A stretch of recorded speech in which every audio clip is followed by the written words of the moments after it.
సోదరులకి నమస్కారం అండి. మనం ఉన్నవ గ్రామంలో సాగి కోటేశ్వరరావు గారికి పత్తి పంటలో 3 గన్నులు డెమో ఇవ్వటం జరిగిందండి. ముందు వారు స్ప్రే చేయటం జరిగింది. ఇక్కడ మనం ఈ పత్తి పంటని చూడటానికి వచ్చామండి. ఇది లేత వర్ణం కలిగి బాగా క్వాలిటీగా ఉందండి కొట్టిన దానికి.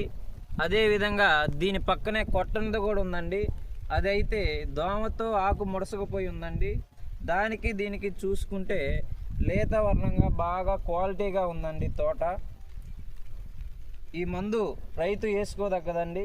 తెల్లదోమ, పచ్చదోమ, నల్లి, పేనుబంక నెంబర్ 1గా పనిచేస్తుందండి.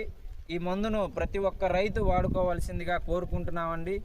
దీనిని సంప్రదించడానికి మన ఎడ్లపాడులో ఎస్వి ఆగ్రోస్ షాప్ వారిని సంప్రదించగలరండి. మైదవల్ రోడ్డు శివ టీ స్టాల్ ఆపోజిట్లోనే ఉంటుందండి. ప్రతి ఒక్క రైతు వేసుకోదగ్గ మందండి. వాడవలసిందిగా ప్రతి ఒక్క రైతుని కోరుతున్నామండి. ధన్యవాదాలు.